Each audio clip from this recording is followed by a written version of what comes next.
Meus irmãos, eu quero saudá-los em nome daquele que é poderoso para fazer infinitamente mais de tudo aquilo que pedimos ou pensamos, conforme o seu poder que opera em nós. Amém. Abra sua Bíblia no livro de Tiago, capítulo 1. Lá no final do Novo Testamento, há uma epístola, geralmente chamada de epístola geral, carta geral, porque foi escrita para uma região inteira, várias igrejas. Inclusive, o próprio Tiago elenca, chamando esses locais, as igrejas de 12 tribos que se encontram na diáspora. Diáspora é um termo técnico para dispersão. Na época de Tiago, e muito antes dele, estamos falando aqui da segunda metade do primeiro século, havia muitos judeus espalhados pelo Império Romano. E havia muitos cristãos judeus que são os leitores desta epístola. Judeus que se converteram ao cristianismo e que moravam fora da Palestina, moravam pelo Império Romano, ali no entorno do mar Mediterrâneo. E esses leitores passavam por grandes dificuldades. Tiago escreve para pessoas que estavam sofrendo. E este sofrimento ultrapassava os muros das casas, chegava dentro de casa, chegava dentro da igreja, e o sofrimento era generalizado. Portanto, esse é um contexto básico para que entendamos as palavras que vamos ler agora, apenas alguns versículos. Tiago, capítulo 1, de 2 a 8, e depois apenas o versículo 12. Diz assim a palavra do Senhor: Meus irmãos, tenham por motivo de grande alegria o fato de passarem por várias provações, sabendo que a provação da fé que vocês têm produz perseverança. Ora, a perseverança deve ter ação completa, para que vocês sejam perfeitos e íntegros, sem que lhes falte nada. Se, porém, algum de vocês necessita de sabedoria, peça a Deus, que a todos dá com generosidade e sem reprovações, e ela lhe será concedida. Peça, porém, com fé, em nada duvidando, pois o que duvida é semelhante à onda do mar, impelida e agitada pelo vento. Que uma pessoa dessas não pense que alcançará do Senhor alguma coisa, sendo indecisa e inconstante em todos os seus caminhos. Versículo 12. Bem-aventurado é aquele que suporta com perseverança a provação, porque depois de ter sido aprovado, receberá coroa da vida, a qual o Senhor prometeu aos que o amam. Amém. Tiago está falando aqui sobre para pessoas que sofrem. E nessas primeiras palavras, eu detecto uma coisa. Ele não está falando de sofrimento aqui. Ele usa uma palavra grega que não é sofrimento, que na verdade está sendo bem traduzido aqui por provação, por prova. Ele vai usar a palavra sofrimento no final da sua carta, no capítulo 5. E ele diz sofrimento, ele usa uma palavra específica para sofrimento. Katapatel, isto é, um sentimento ruim, um sentimento mau, um sofrimento. Aqui ele não usa a palavra sofrimento, ele usa a palavra provação. Por isso ele diz, meus irmãos, tenham por motivo de grande alegria o fato de passarem por vários sofrimentos. Não, por várias provações. Tiago começa dizendo que o crente sofre, passa por dificuldades, mas ele se nega a começar a sua epístola dizendo que o crente sofre, ele passa por provação. Isto parece um detalhe exegético sem qualquer relevância, mas pelo contrário, tem muita relevância, porque ele está dizendo aqui que crente não sofre, ele passa por prova. Tanto é que ele diz aqui, no versículo 2, sabendo que a provação da fé, o cristão passa por prova. E a palavra prova aqui é teste. É teste. E todos nós que chegamos a qualquer idade, após os 6 anos, onde começa o ensino fundamental, já passamos por isso. Sabemos o que é teste, o que é uma prova. E alguns sabem até o que é ser reprovado. A vida, muito mais do que a escola, promove muitos testes para a nossa vida, para a nossa fé. A vida é uma escola que é responsável por nos colocar várias vezes diante de provas. Provas, como diz Tiago, prova da nossa fé. Ele diz que crente, ao contrário do que muitos que não conhecem a Deus, que simplesmente sofrem, crente passa por provas, e que este entendimento é um entendimento muito distante do que as igrejas pós-modernas estão pregando por aí. Que o crente não chora, que o crente não sente dor, que o crente não adoece, que o crente não tem perdas financeiras, que a empresa do crente não passa por dificuldades. Pelo contrário, ele diz que o crente passa por momentos difíceis, mas ele chama esses momentos difíceis não simplesmente de sofrimento, porque sofrimento é algo que nos iguala a qualquer pessoa nesta terra. O sofrimento dizia assim: eu estou sofrendo, crente que sou, vizinho ao lado da minha casa, que não é crente, está sofrendo também. Aí então eu estou me igualando. Parece que Deus olha, por isso que alguém diz assim, como no Salmo 73, não vale a pena me esforçar na vida cristã, porque eu padeço dos mesmos males que aquele que não conhece a Deus. Mas Tiago está levantando um aspecto importantíssimo, que é o que nós passamos de dissabores é diferente ao que o ímpio passa, porque o ímpio sofre, nós passamos por testes.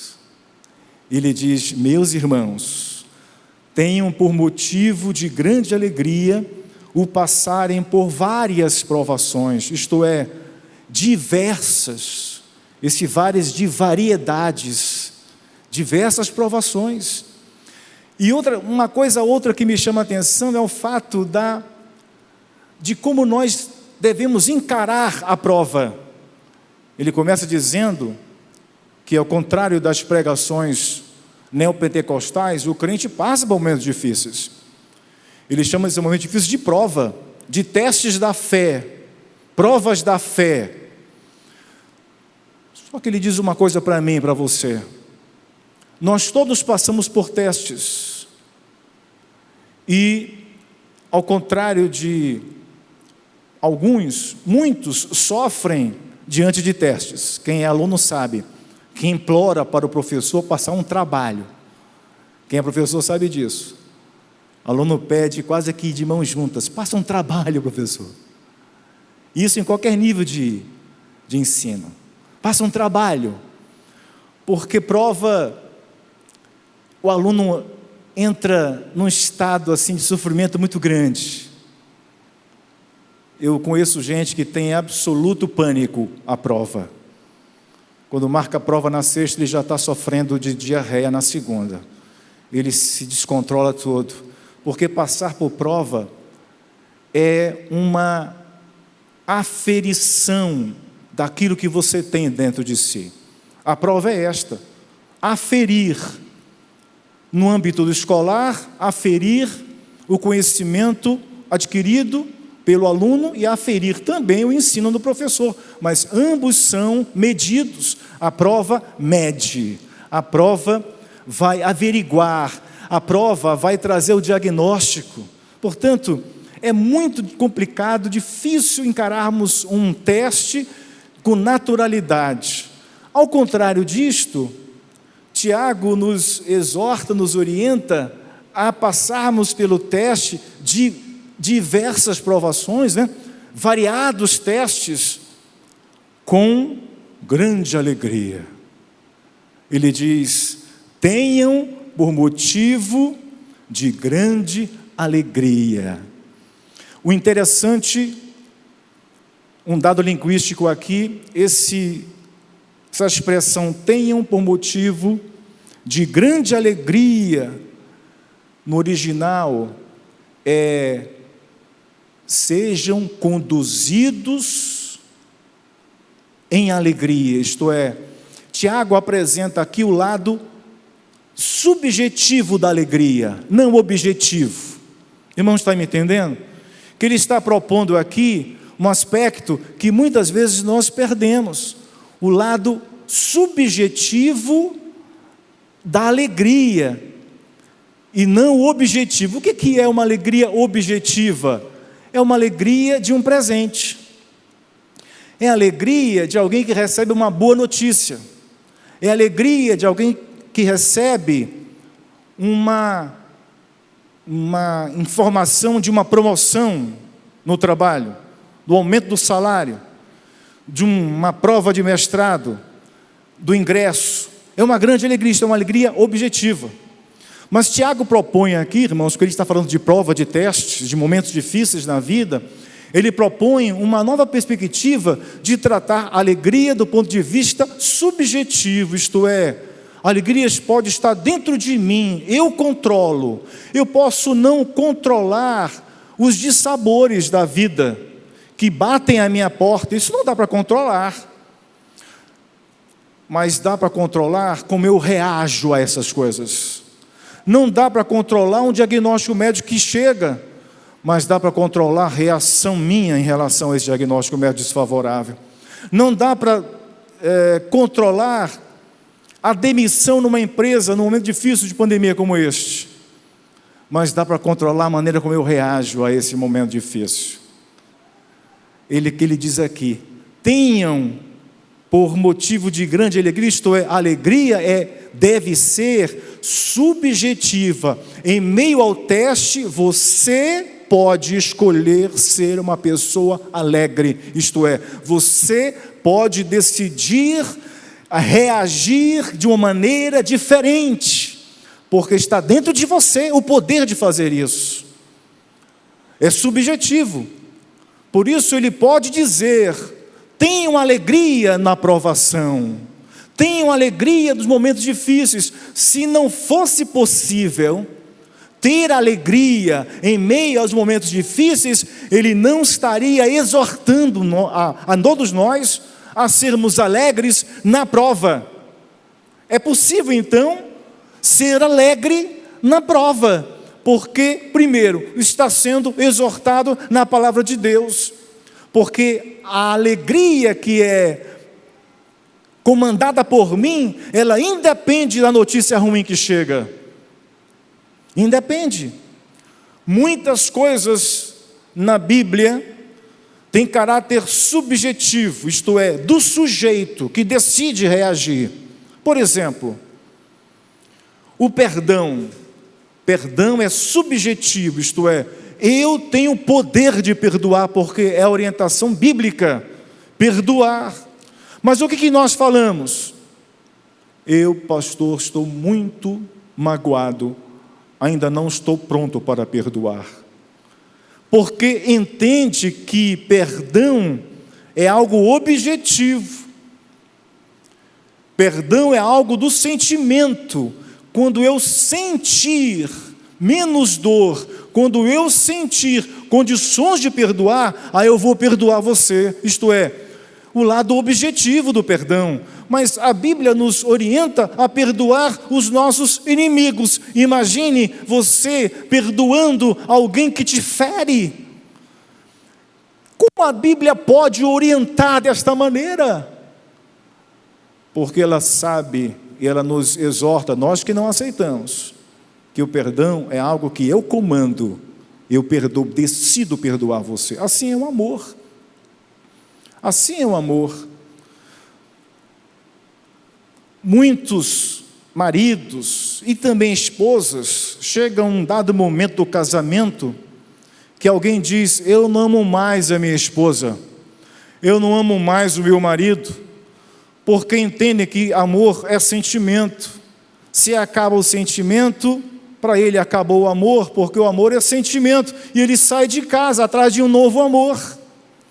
Mas se eu olhar para Efésios, quando Paulo orienta a mulher a amar o homem a amar a mulher, ora, como é que a Bíblia, um livro espiritual, me manda amar, se amar é sentimento? Não, não é sentimento. Amar é uma decisão. Tanto é que a palavra que nós conhecemos, é lugar comum, é a palavra agapã, ágape. O homem deve amar a mulher com amor agapau, como nós falamos, o ágape, que é o amor que o Novo Testamento usa para o amor sacrificial. Toda vez que o amor de Deus, de Jesus, é apresentado no Novo Testamento, é a palavra ágape. Portanto, é um amor sacrificial. Há outras palavras para amor. Uma delas não está aqui.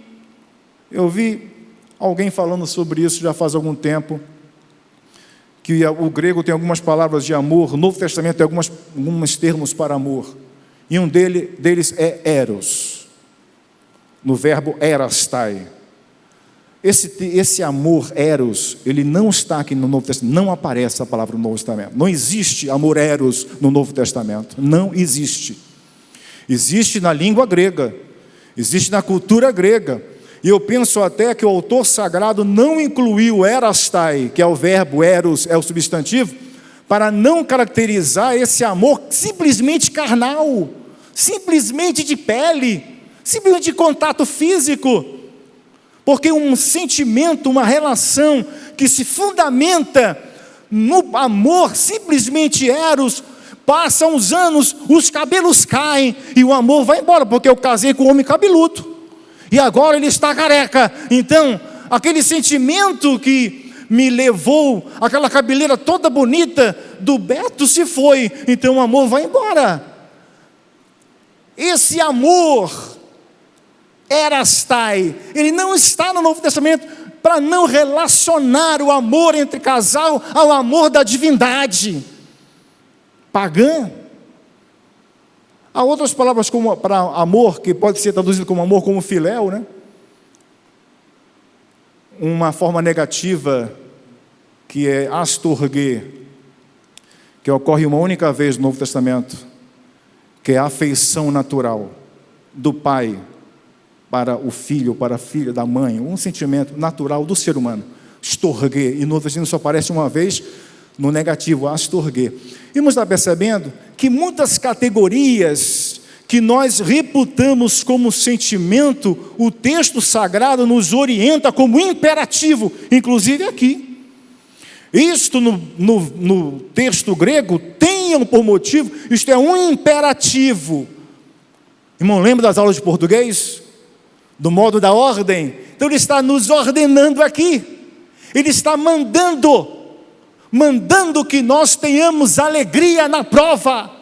É isso que está aqui. Mas nós ainda estamos reproduzindo outra literatura que não é esta sagrada, entendendo que a alegria é objetiva, é sentimento. Eu estou alegre hoje, não estou amanhã, e tanta gente assim, que um dia acorda feliz, anoitece triste, e esse vai e vem altos e baixos, ninguém consegue conviver com essa pessoa, porque ela não consegue ter uma estabilidade, porque ela vive os altos e baixos da vida.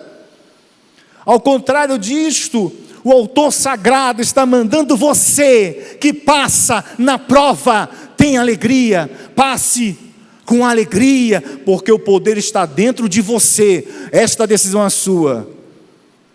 Não pode controlar aquilo que chega, evidentemente, porque as coisas batem à nossa porta. Foi citado aqui o Edinaldo, meu sogro, está há 8, 10 anos convivendo com câncer, um tipo de câncer, e agora apareceu um segundo tipo de câncer. Como é que o Edinaldo, em meio a esta prova, vai reagir? Ele vai não mais sair de casa, ele não vai mais se alimentar porque ele está triste, não vai mais fazer exames médicos, não vai ao médico, não vai fazer a cirurgia, vai desanimar. Tiago está dizendo para Edinaldo, dizendo para Dalimar, dizendo para Rubens, para você hoje, para todos nós passamos por testes, por provas. Qual é a nossa reação? Qual tem sido a nossa reação? Ele diz, a reação depende de você ter alegria, motivo de grande alegria o passarem por várias, diversificadas provações. Essa é uma constatação, que crente sofre. E que esse sofrimento não é sofrimento para o crente, é um teste, porque é um teste da fé.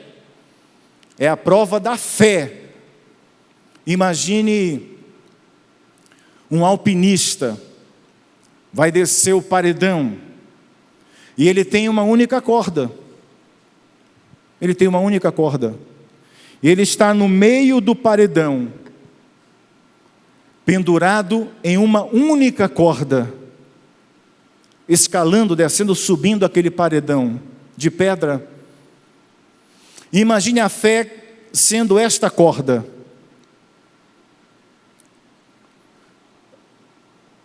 Ele vai dizer que é uma decisão ser alegre, e a palavra é karen, é alegria. Alegria, eucaristia, né? De caris, de karen, de alegria, de ação de graças, de felicidade. Não pelo objetivo, porque muitas vezes o que está ao meu redor não me promove alegria. Ele diz, então você tem que perceber que a alegria está dentro de você e a vida é cheia de provas. Eu não nego uma coisa, irmãos, que Deus, em dados momentos, Ele tem propósito para a minha vida, para a sua vida, e Ele mesmo vai testar a tua fé com um propósito. Eu não nego isto, porque vejo isso na Bíblia, porque vejo isso na pessoa de Abraão. Abraão viveu muitos anos. Deus prometeu a ele um filho, e a promessa de ser pai de uma grande nação. E Abraão entrou em crise, porque ele já tinha 75 anos, e a promessa é ser pai de uma grande nação, e ele não tinha filhos, porque a mulher era estéril, ele já estava velho, e ela também. E Deus prometeu um filho a Abraão aos 75 anos.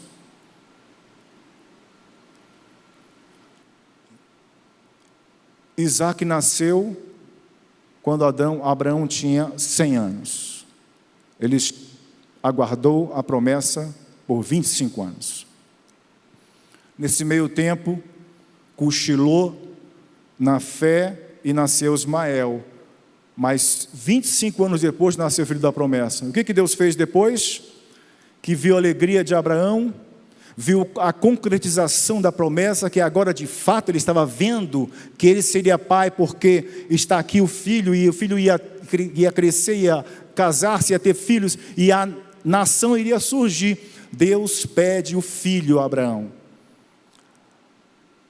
Pede o filho a Abraão, o único filho. Deus tinha um propósito para Abraão, transformá-lo no pai de nações. Então Deus tinha um plano para ele. E você conhece a história. Quando ele estava para matar o filho, o Senhor bradou dizendo, não precisa continuar, porque eu já alcancei o meu objetivo. Abraão, já sei que temes a Deus, porque já mataste Isaque no teu coração. Precisa mais materializar, porque eu já vejo que você já matou Isaque no teu coração, sei que agora você é meu. E Deus fez uma obra na vida de Abraão. Não nego que Deus faça isso, mas também, irmãos, eu nego um fato, que Deus está no seu gabinete. Diante do gabinete de Deus tem uma grande janela envidraçada, e depois da janela ali está a humanidade, e ele amanhece um dia dizendo: quem que eu vou testar hoje? Eu quero ver como é que ele está, quero ver se ele vai aguentar, e quem que eu vou testar hoje? Eu vou machucar. Eu nego esse Deus que amanhece com vontade de cutucar uma pessoa só para testá-la. Tiago não está tratando do primeiro teste do meu exemplo de Abraão, não está. Ele está dizendo que a vida nos propõe testes, e que nós vivemos, e todo o tempo nossa fé é testada. É como, voltando ao exemplo do alpinista preso por uma única corda. Ele usa a corda uma vez, na segunda vez ele já confia mais na corda, ele já está mais testada. Na terceira vez, no terceiro paredão, ele usa a mesma corda, ele já vai mais confiante. Isto é, esta é a proposta de Tiago, que a fé testada leva à perseverança. Isto é, quando eu passo por uma prova e sobrevivo àquela prova, reajo de maneira positiva, bíblica. Quando eu passar pela segunda prova, eu já estou experimentado, meu coração vai estar mais em paz, porque o que acaba conosco é a infantilidade, é a ingenuidade e a falta de experiência. Por isso, você sabe disso. Por isso que aquele que está já depois dos 50, como eu, deve passar por problemas que passou no começo do casamento, talvez, e causou grande dissabor no começo do casamento, às vezes até separação. Você chega e passa pelo mesmo problema e diz assim, e reage de maneira diferente, e você diz: se eu tivesse no começo do meu casamento a cabeça que tenho hoje. É porque quando você passa o tempo, você já fica experimentado e reage de uma maneira diferente. O fato de nós não reagirmos da maneira como Tiago orienta é porque nós somos infantis, não temos a fé experimentada. Por isso que a corda sempre está nova, porque ela não é esticada, ela não é testada, ela não é pressionada. Todo paraquedista, quando pega um paraquedas saído da loja, ele desconfia do paraquedas. Após o primeiro salto, ele quer saltar só com aquele, porque ele confia, porque ele já está experimentado. É assim um corredor de maratona, ele nunca corre com um tênis novo. Maratona de Nova York, vou lá na loja comprar um tênis novo de R$1.000. Ele não faz isso, porque ele não vai confiar no tênis novo, que nunca correu. Ele vai correr com o tênis experimentado dele. Por isso que muita gente não sabe reagir à prova, porque não é experimentado. Por isso, ele diz como devemos passar pela prova. No versículo 2, ele diz: sabendo que a provação da fé, lembra que a prova é da fé? A fé é aquela corda, a cada vez que eu uso aquela corda no paredão de pedra, eu estou mais confiante nela. Cada vez que eu venço a prova, mais experimentado serei, sabendo que a prova da fé que vocês têm produz o quê? Perseverança, é a maturidade. Cada vez que eu passo pela prova, do jeito correto, da maneira correta, mais eu fico experimentado, a minha fé provada, e resultado disto, produz perseverança. Perseverança. O texto grego é literalmente ficar de pé. Eu passo pela prova, vou dando glória a Deus e fico de pé. Esta é a ideia do autor sagrado, como nós devemos passar pela prova. Portanto, essa prova, este modo de passar pela prova, vai produzir em nós perseverança. Agora, qual o resultado prático da prova da fé? É a perseverança, é a maturidade, crente forte. Mas existe um aspecto aqui, quando ele diz, no versículo 4, ora, a perseverança deve ter ação completa, para que vocês sejam perfeitos e íntegros, sem que lhes falte nada. A perseverança, diz, tem que ter ação completa. No grego, ergos, trabalho. A perseverança tem que ter o seu trabalho completado. Só que nós não completamos a obra do teste da fé. Nós abandonamos no meio do caminho a prova. Nós desistimos no meio do caminho da prova.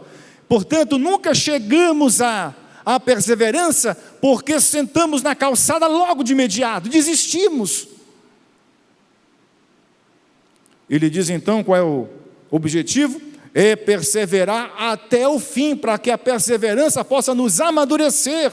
Deve ter ação completa, para que vocês sejam perfeitos e íntegros, sem que lhes falte nada. Só assim você vai ser perfeito, quando a perseverança nos testes da fé, você alcançar a perseverança, a maturidade, testado, você vai ser, como diz Tiago, perfeito. Esse perfeito aqui é teleios, é completo. É completo.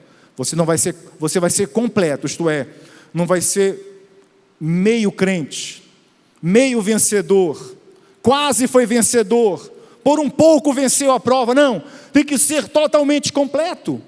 É como um copo que não está completo de água. Fui comer uma vez com a Ednilza num quiosque, que como sempre no Manauara, tomar um café. De vez em quando a gente vai lá, eu sempre peço um expresso duplo. Desta vez veio baixo assim. Para quem gosta de café, reclama. 1 centímetro reclama a falta de café. E eu chamei o garçom, olha, já comi aqui algumas vezes e está abaixo do nível. Está abaixo do nível, né? Não está completo. Como é uma casa boa, trouxeram um outro novinho para mim completo, então eu tomei quase 2 expressos duplos. É a ideia aqui de completo, é pleno. Só que a gente está quase lá, a gente não chega lá. O nosso problema é que nós não chegamos lá. Por isso que nós estamos sempre sendo derrotados, sempre amargurados, sempre chorosos, sempre incompletos, porque nós não permitimos que no teste da fé a perseverança nos alcance e tenha ação completa para nos tornar completos. Nós sempre desistimos, jogamos a toalha. Ele diz, a perseverança é um alerta, é uma observação. Está certo, pastor? Eu tenho que ter uma reação positiva no dia da prova, porque essa prova vai me levar à perseverança, e que a perseverança não posso esquecer, tem que ter ação completa para que eu chegue à maturidade, vencendo a prova pleno e não quase lá, perfeitos e íntegros. Íntegros de integridade de todo aqui, né? A palavra que é holos, de holístico, isto é, a mesma ideia, assim, que está reforçada aqui, perfeitos, completos, e todo o teu corpo, toda a tua vida, não pode faltar uma área da vida que não esteja participando desse crescimento. Agora, a pergunta que faço é, mas se o crente não estiver pronto, para a prova. E se você não estiver preparado para o dia da prova, da sua prova, como vai ser?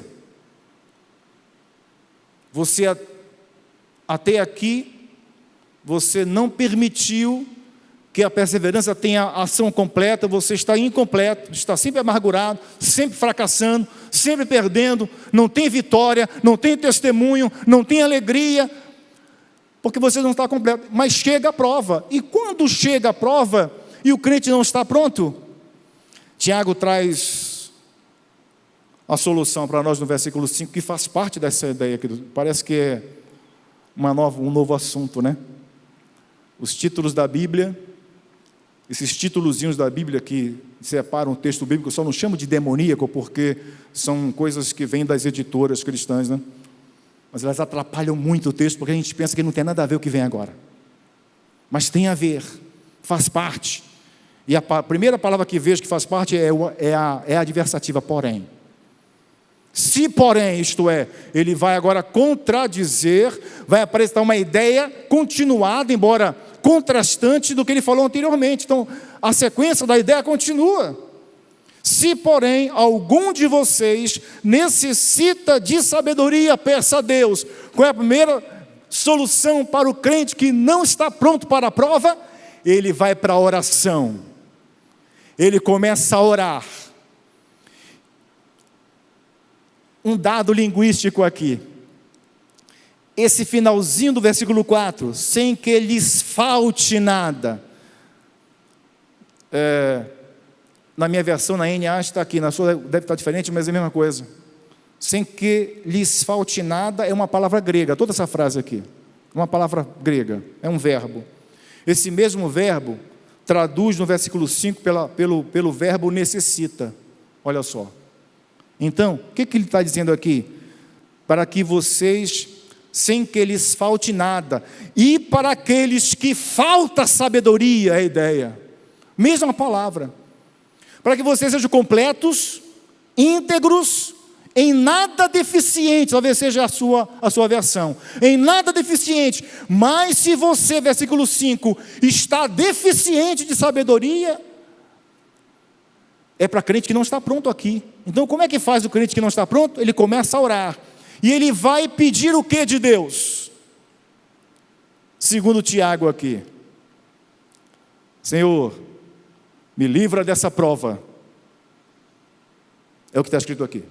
Se porém algum de vocês necessita de libertação, peça a Deus, não está. Se porém algum de vocês necessita de vitória, não está aqui escrito. De cura, não está aqui. O que está aqui? Se algum de vocês necessita de sabedoria.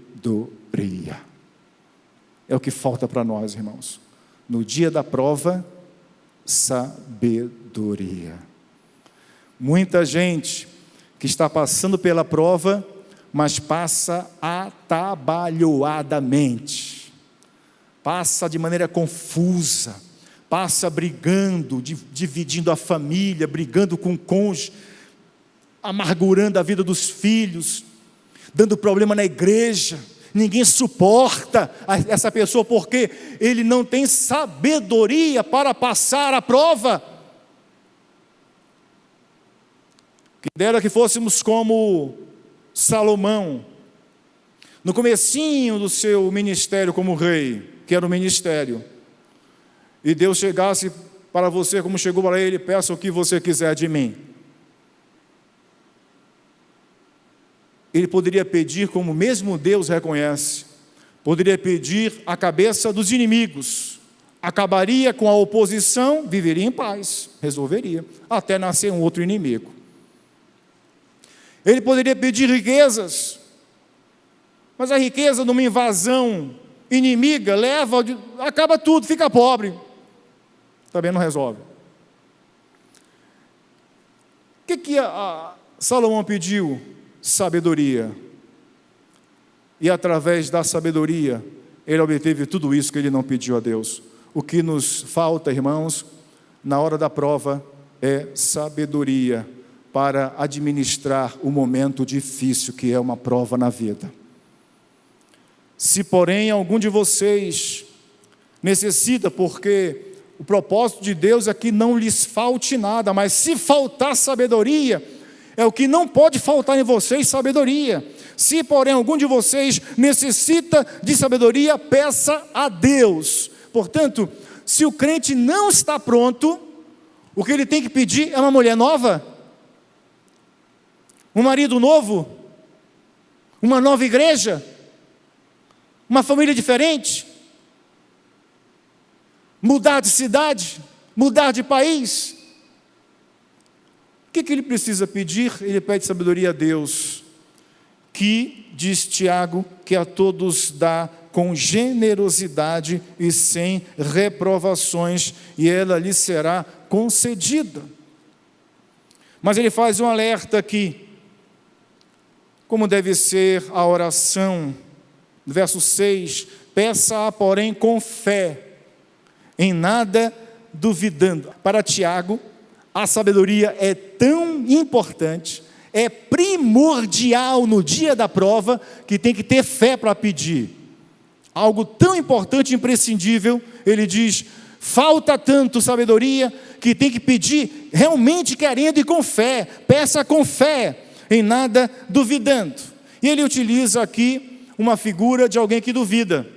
Como é alguém que duvida? Pois o que duvida é semelhante à onda do mar, impelida e agitada pelo vento. Tiago vivia a mais ou menos 30 quilômetros do mar da Galileia, embora não seja mar salgado, mas pela posição no pé de cordilheiras, formam-se muitos ventos e formam-se ondas, e os evangelhos mostram isso. E todos nós conhecemos como é o mar, como o vento forma as ondas, e como as ondas estão ao sabor do vento, e o mar agitado, aquele vai e vem. E ele compara aquele que duvida a uma onda do mar, que vai e vem, que o vento bate, ela vai, sobe a maré, ela sobe, desce a maré, vai lá embaixo, some o mar, depois o mar volta. E assim a pessoa que duvida é comparado, segundo Tiago, às ondas do mar, que são impelidas e agitadas pelo vento. São pessoas que não, lembra da proposta de Tiago, do subjetivismo, são pessoas que não se conduzem, elas são conduzidas, elas diante da prova, elas não reagem de maneira autônoma e positiva, elas são levadas pela avalanche do sofrimento, elas são levadas pela avalanche da perseguição, elas são arrastadas pela avalanche das coisas ruins, elas não se controlam, são arrastadas, impelidas e agitadas. Tiago diz, não, você não pode ser igual uma onda do mar,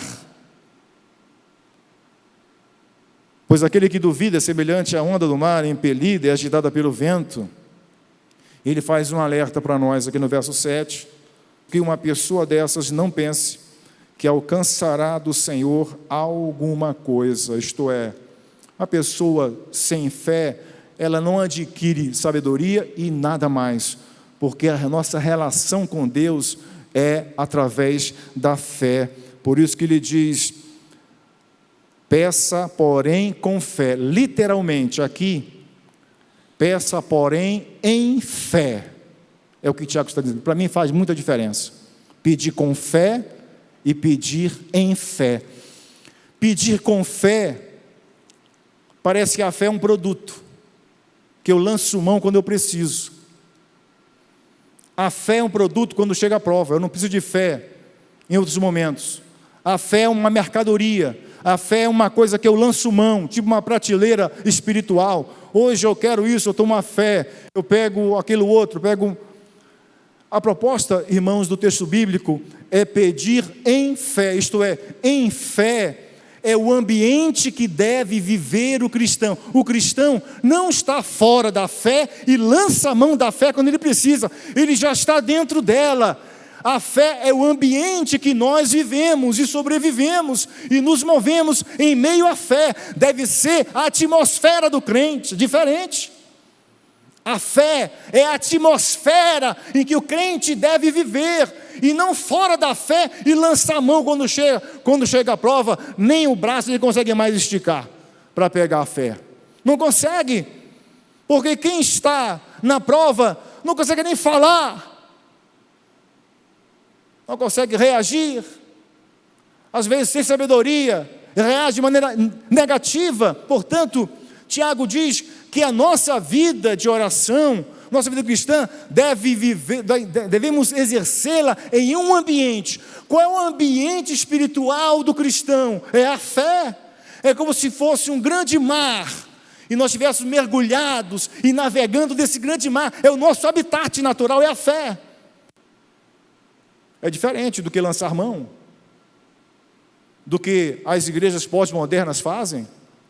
Estou doente, lanço a mão na prateleira espiritual da cura. Estou desempregado, lanço a mão do emprego, lanço a mão do que eu quero, como se nós estivéssemos em nossa vida, em nossa realidade, em nossa dimensão, em nossa atmosfera, e entrássemos num portal quando nós queremos para alcançar algo espiritual. Nosso problema é que nós usamos a vida cristã como mercadoria. Tem crente que parece clientes de agência bancária, cliente de banco. Quem é que eles vão ao banco falar com o gerente, na maioria das vezes, quando estão em apuros, para cobrir o cheque sem fundo, para ajudar um empréstimo emergencial, para conseguir alguma coisa, aumentar o limite do cartão de crédito. Isto é, ele vai à agência, tem sua vida resolvida, e ele volta da agência bancária, e ele vai quando tem necessidade. Há muito crente que vive a vida espiritual como clientes de banco, vão à igreja, entram em oração só para consumir o produto. Quando adquire o produto, eles voltam para a atmosfera deles, voltam para a vida deles, como se Deus não existisse, como se não houvesse vida espiritual. Tiago está dizendo, irmãos, é o nosso ambiente, nosso habitat, assim como o peixe. O habitat dele é na água, o nosso meio ambiente é a fé. Portanto, peça em fé. Paulo gosta muito disso, dessa preposição em, que é o mesmo em nosso de localidade, né? Em Cristo, Paulo não usa outra maneira, é a máxima dele. Nós estamos em Cristo, não estamos com Ele, não estamos por Ele, nós estamos nele. Portanto, Tiago diz, o teu lugar é no teu ambiente espiritual, que é a fé. Peça em fé, em nada duvidando, pois o que duvida é semelhante à onda do mar, impelida e agitada pelo vento. Que uma pessoa dessas não pense que alcançará do Senhor alguma coisa, sendo indecisa e inconstante em todos os seus caminhos. Ele ilustrou com o mar, e vai traduzir agora a sua ilustração, assim como a onda é agitada, inconstante, indecisa, vai e vem. É assim muita gente. Palavra aqui, indecisa, talvez na sua versão tenha ânimo dobre. Ânimo dobre. No grego é dipsihos. Literalmente, gente que tem duas almas. Duas almas. Isto é, ele não está íntegro, como diz o versículo 4. Ele não é íntegro, não é perfeito, completo, como está no versículo 4. Ele é psihos, ele tem duas almas. Sabe aquele desenho que o personagem está lá no meio, aí tem um anjinho falando para fazer o bem e o diabinho falando para fazer o mal. Ele está ali entre os dois lados. Gente indecisa, gente que tem duas almas. Uma hora está bem, outra hora não está. Uma hora está rindo, outra hora está com raiva. Uma hora está de pé, outra hora está deitada. Uma hora está cantando, outra hora está blasfemando. Indecisa. Ele diz: o crente, ele tem que ser estável. Por que ele tem que ser estável e não indeciso, e não agitado, e não impelido, e não inconstante? Porque é subjetivo, é minha escolha, a reação no dia da prova. Por isso que o crente é estável, porque cabe a ele. Não estou defendendo o humanismo aqui, não estou defendendo o existencialismo aqui, mas estou defendendo a tese de que nós não sejamos, como é a tese de Tiago, não sejamos levados pelo exterior, que eu deixo de ser a mim mesmo para ser arrastado, para ser levado. Eu não penso mais no que eu creio, me dizem o que eu tenho que crer.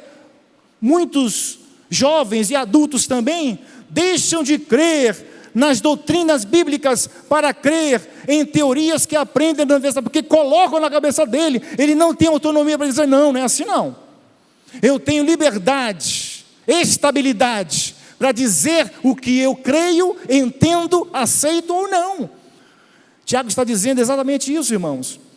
Nós precisamos ter autonomia em oração, em sabedoria, diante de Deus, com fé, não deixando que as coisas exteriores, que as provas da vida ditem como eu tenho que ser. Amargo, cabisbaixo, depressivo, choroso, murmurador, indeciso, agitado, inconstante. Pelo contrário, ele advoga aqui a estabilidade do crente. A estabilidade. Por isso, quero terminar. Por isso que ele trabalha com o crente aprovado e o crente reprovado. Qual é o crente reprovado? Versículo 7 e 8. Uma pessoa dessas não pense que alcançará do Senhor alguma coisa, sendo indecisa e inconstante em todos os seus caminhos. Esse crente já foi reprovado. E o crente aprovado? Versículo 12. Bem-aventurado é aquele que suporta com perseverança a aprovação. É o crente aprovado. Bem-aventurado, feliz, portanto, é aquele que em meio à prova, em meio à dificuldade, suporta com perseverança, com estabilidade emocional, com consistência espiritual, o dia da prova, a prova. Porque depois de ter sido aprovado, receberá a coroa da vida, a qual o Senhor prometeu aos que o amam. Aprovado, vai receber o diploma lá na glória, receberá a coroa da vida, a qual o Senhor prometeu aos que o amam. Você que passa por prova, por provações próprias da vida, por provações, mas essas provações testam a nossa fé, testam a corda do alpinista. E a pergunta não é que prova você está passando. A pergunta é: qual é a sua reação à prova? A pergunta é: de que maneira você tem suportado o dia da prova? Tem faltado sabedoria? Tem sido inconstante, indeciso, como as ondas do mar? Duas almas? Agitado? Reprovado na oração, na fé? Pede a Deus e Deus não dá, porque já foi reprovado, porque não reage da maneira que o aprovado reage.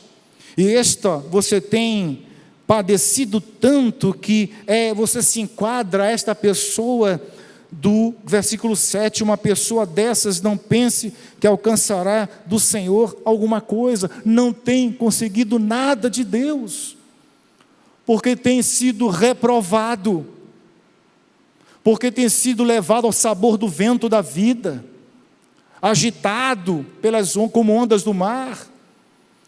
As pessoas têm dito em que você crer. As pessoas disseram para Jairo: libera o mestre, porque não há mais solução, a tua filha morreu. E o que Jesus disse para aquele homem? Jairo, não atentes para aquilo que você está ouvindo. Crê em Deus. É o que disse Jesus para Jairo. Isto é, tenha estabilidade espiritual na hora da prova. Portanto, as pessoas não estão deixando Jesus dar a última palavra no dia da prova. Outros têm dado, como os amigos de Jairo, até bem intencionados, dada a última palavra. A última palavra foi dada para aquela viúva da cidade de Naim. Última palavra: olha, vamos desligar os equipamentos.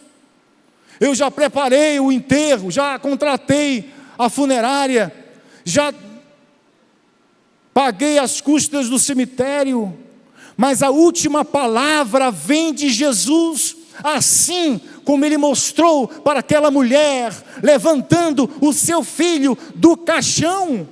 Portanto, a última palavra é o que nós devemos esperar com perseverança. A última palavra de Deus, quando Ele dá, não dá para questionar, não dá para revidar, não dá para dizer não, tem que ser aceita com gratidão, porque é a palavra do rei.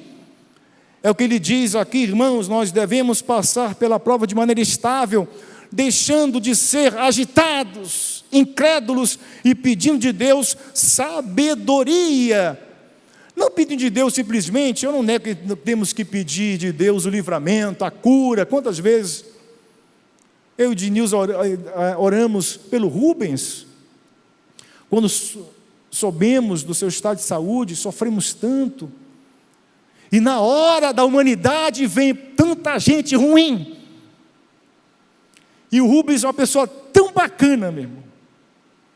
O Lázaro está deixando a PM de cabelo em pé, mas o Rubens está com Covid perto de morrer.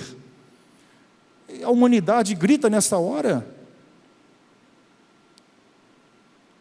Mas tenho certeza, irmãos, que assim como ele, como a esposa, como seu sogro, como a igreja, obteve estabilidade na hora da prova, e com sabedoria, não simplesmente pedir livramento, mas sabedoria para passar pelo dia da prova.